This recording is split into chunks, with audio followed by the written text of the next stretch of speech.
What's up, guys? So let's get into this. Let me just make sure the frame looks good here. Awesome, looks legit. So, as promised, we are going live right now on how to find the most profitable niches in 2020. And I'm going to give you some creative niches that I used to personally sell when I was selling that you don't hear a lot of people talking about on the internet right now. In this SMMA space. What's up, guys? I see everyone joining live. By the way, if you're watching this on YouTube, if you want to participate in the lives, then just join my Facebook group. I'll put a bunch of links in the description if you're watching this on YouTube, so just click see more in the description underneath this video and you can check those links out. Alright, so we're going to get to those profitable niches and then I'm going to show you how to sell them because there are different ways to do that. So, number one, let's talk about some key elements, like some foundational stuff that you want to know. I don't even know if you guys can see that, but foundation. So there's a few foundational things you want to know. And by the way, guys, if you want to talk with my team more about this kind of stuff and to see like what else we could help you do in your agency, because this is like one key foundational piece, I'll put a link up in the description if you're watching this in my Facebook group. If you're watching this on YouTube, we'll have a link below somewhere to see if you can book a call with us. But anyway, foundational, there's a few pieces. Number one, you want to understand problems. Okay? And we want a barrel niche. Okay, so I'll get into that in a sec. By the way, drop a 1 if you guys can hear me. So, okay, cool, everyone's on, it just wasn't loading. So drop a 1 if you can hear me. I don't have my earpiece because I just realized that I doesn't fit my iPhone. So I just want to make sure the sound quality is good. So we're going to get over these, talk about these two foundational pieces real quick before we actually dive into the niches themselves. A lot of the time the biggest mistake people make are they ask the question all the time, what niche should I start with in my agency? And the big problem with that is everybody's like, well, do I go after chiropractors? Well, should I go after gyms? Because it would be super easy to land gym clients. So they try to pick a niche based off of these types of factors that they keep hearing about on the internet. But the reality is the way you should pick your niche initially should be by the type of business that you know the most problem. Granted, if that business is low ticket, then you're going to run into some problems because it's going to be difficult to show them the type of return they need to see in order for you to be able to actually sell, high ticket to them. Oh, the marker's invisible in the video? Yikes, I'll use this one. Thanks for the heads up. So don't go off of like, well, everyone's saying that chiropractors are the easiest niche, or everyone is saying that gyms are the easiest, or that that contractors are the easiest. It's not a matter of what niche is the easiest. It's a matter of which one has the high ticket that you also know the most problems about. Okay, that's how you're gonna be able to pick the best niche for you. I'm gonna get into some here that are really untapped in the market still to today. I know because I was going after them 5 years ago and 3 years ago, so I'm going to share those with you. But these are two foundational pieces that you need.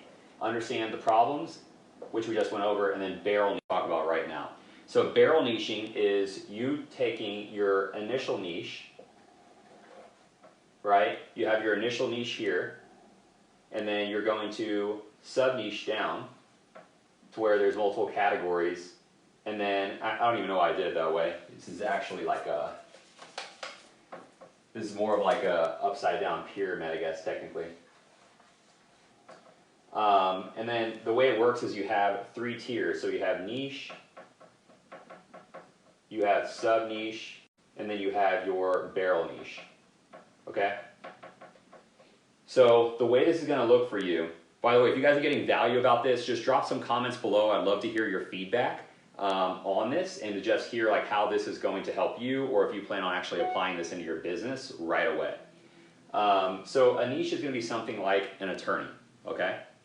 And your sub niche is going to be something along the lines of like personal injury, okay? Because there's a lot of different subcategories to attorneys. And then your barrel niche is going to be a category of the subcategories. So that would be like nursing home negligence, right? Or slip and fall accidents, or car accidents, or motorcycle accidents, something along those lines. So I'll just go through that again. Attorney, personal injury, nursing home negligence. Okay, that's a sub niche, or excuse me, a barrel niche of that. So you want to go niche, sub niche, barrel niche. Okay, so that's how that process works here in the terms of barrel niching. So you're going to pick whatever industry you know the most problems about. Okay, so this way you can charge them $3,000 to $10,000 a month, and then make sure that, and if you're like, I could never charge a business that kind of money, it's because your mindset is just broken right now, and that's okay. That's why it's important to be able to have the right people around you to elevate your mindset, to know thousands of dollars a month for my service is normal. I am worth it. Okay? And then barrel niching, making sure that you are going all the way down. So, okay, so let's get into some of the niches that could be really profitable for you in 2020 that people are not talking about. These are not going to be your chiropractors, your gyms, your attorneys, your contractors, anything like that. So number one, okay, we're going to talk about, which one should we start with first? Let's do, yeah, we'll start with this one. So restoration.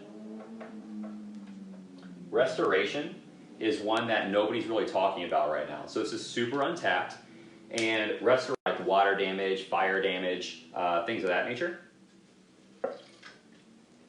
So if you're advertising for people like out in California where they have tons of fires, or you're advertising for places that have a lot of rain and constant floods, right?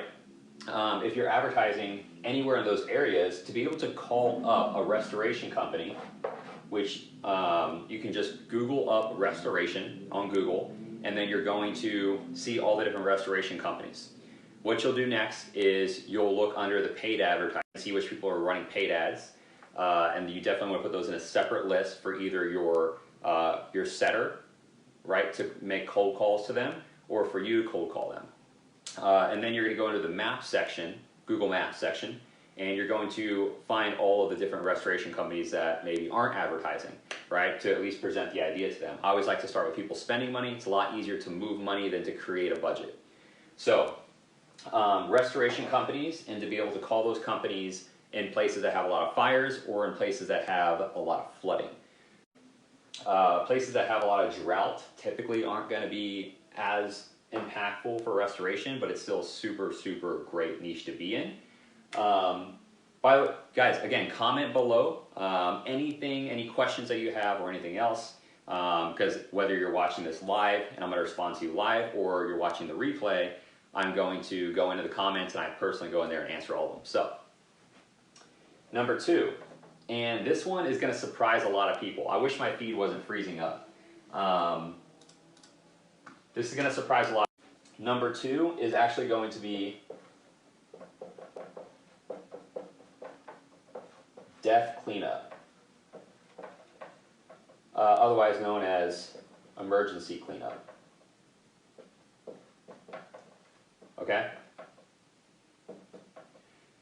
So, death cleanup is going to be anything like emergency cleanup, where somebody has, as sad as it might sound, like because it is sad, like homicide, or whether they just like anything like that is a little bit more like of a gruesome scene.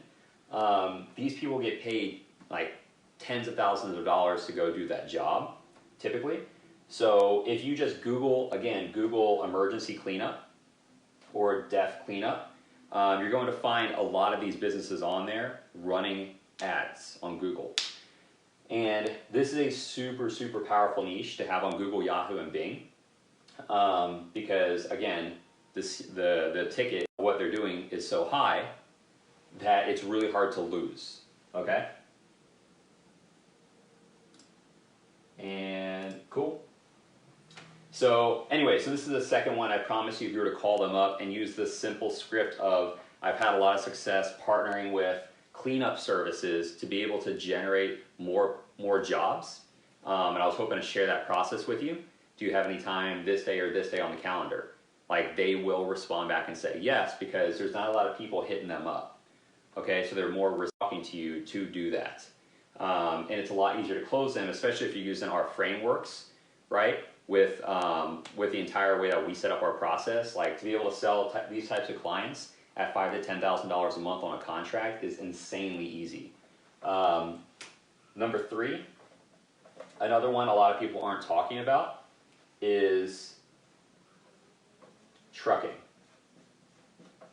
Okay, and this is more of the transportation industry for trucking. So I'll put transportation.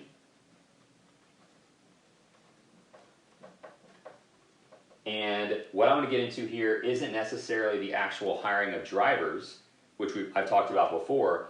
We're actually going to talk about logistics. Whoops, let me actually add a different term. It's called factoring in the logistics industry. So factoring in the logistics industry, these are things, guys, again, not a lot of people are about, pretty untapped, super untapped niches. So transportation and factoring. Factoring is, again, you can Google this and get educated on this, but I'm showing you these because they're all very untapped. But the factoring is whenever these companies are giving loans to the trucking or transportation companies in order to fund the trip, okay? And that's what they get paid on. So they're insanely high ticket. And you want to talk about a client that crushes with SEO and Google, like if you can, like, super easy to come in and sell these guys 20 to 50 grand per month. Like the amount of money that they do on this is insanely high. So if you go into factoring companies and Google, you'll see the ones with paid ads.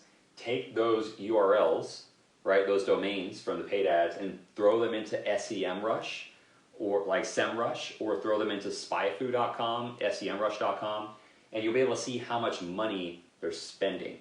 And I'm telling you guys right now, it's like hundreds of thousands of dollars per month, typically. Companies are spending tens and tens of thousands of dollars per month on ads, not including management fees. So this is a huge industry right now. Factoring is so untouched. People have no idea. Okay, so these are different industries that we used to sell. Now this one I only sold to hire drivers. I know about factoring because one of my buddies who I sold with at the Yellow Pages, he was selling $50,000 to $75,000 per month contracts on factoring with Google Ads. And I was selling transportation companies on hiring. But the factoring is a hidden gem. Guys, so drop comments below if you're getting some value out of this. And again, if you're watching this on YouTube, then just drop comments below. We'd love to hear your thoughts so far. But these are 3 hidden niches that in 2020, you go after these, you're educated on these, you will easily be able to sell insanely high tickets very, very fast and very, very often. Cool. Awesome. So let's get into the next piece here, which is how to sell them. So remember, selling is about pain points. Okay, so when it comes to selling, it's not a matter of you presenting what you have to do for them to them.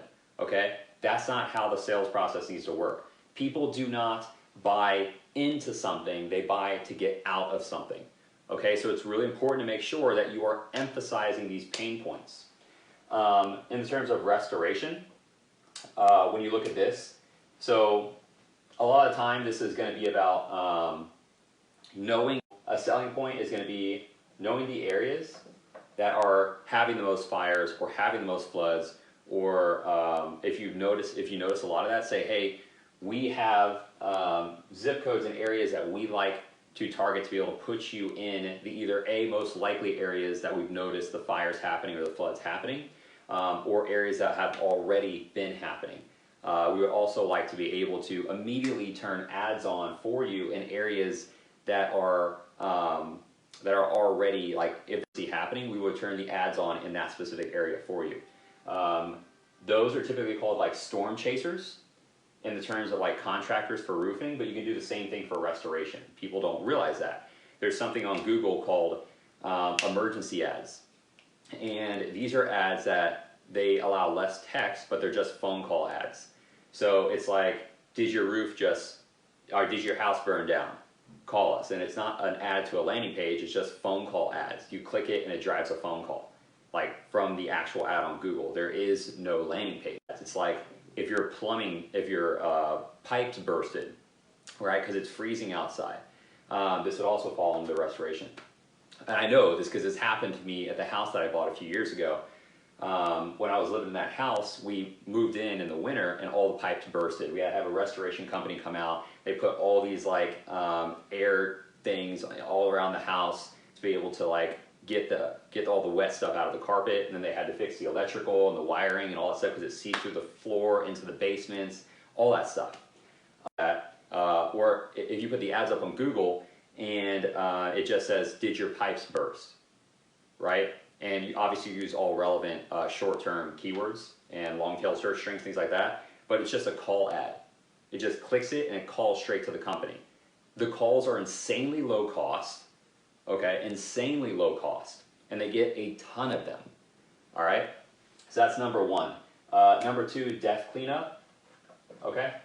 To be honest, in the terms of selling, this is kind of lead with that kind of stuff. I just called them. I use that one script I said earlier. I've had a lot of success partnering up with cleanup companies to be able to drive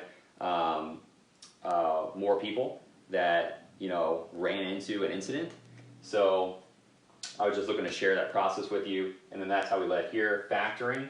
The selling point in this is just to let them know, like, we've had a lot of success partnering with factoring companies on Google to help you establish more partnerships so we can get you more contracts. So this is really powerful here. But guys, these are some hidden gems in the advertising industry that most people do not know about. And when you go after them, you want to talk about high ticket, these are $5,000+ per month contracts all day long.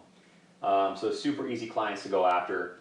I know because we went after them and we did very well doing it. So if you guys have any questions, again, drop them below. I wanted to make sure I could jump on real quick before my next call happening in like a minute.